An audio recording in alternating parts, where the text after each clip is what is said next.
Aujourd'hui, je vais vous parler de Maurice Merleau-Ponty, comme vous me l'avez demandé, qui est un philosophe qui est né en mars 1908 à Rochefort et qui meurt à 53 ans en mai 1961 à Paris. Il a consacré sa courte vie au développement de la phénoménologie, qui base la réflexion sur la manière dont les choses nous apparaissent, ce qu'on appelle les phénomènes, plus que sur ce qu'elles sont en soi, à savoir les noumènes en grec. Son ouvrage, Le visible et l'invisible, qui reprend des fragments de texte écrits avant sa mort subite, paraîtra à titre posthume en 1961. Selon lui, la perception est la base de toute connaissance, qui ne se fait donc plus idéalement, mais bien à travers nos sens, notre corps, notre dimension sensible.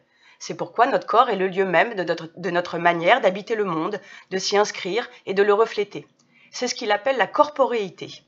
À travers mon corps, j'exprime et imprime ma marque sur le monde, et ce dernier se reflète en moi dans un même mouvement.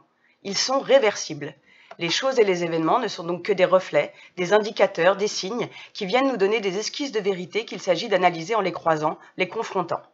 L'art, et notamment l'art langagier comme la poésie ou la littérature, ont été ses objets d'étude favoris. Non pour les évaluer esthétiquement à partir de la notion de beau, mais pour en déterminer ce qu'ils révèlent du monde, ce qu'ils expriment de la société. N'est-ce pas finalement la meilleure grille de lecture pour comprendre la culture hip-hop dans son ensemble, mais bien sûr aussi le rap en particulier? Questionner le rapport au monde à travers ce que révèle le langage, tant dans son expression que dans ses silences, dans son flow que dans ses cuts? N'est-ce pas ça finalement la culture hip-hop?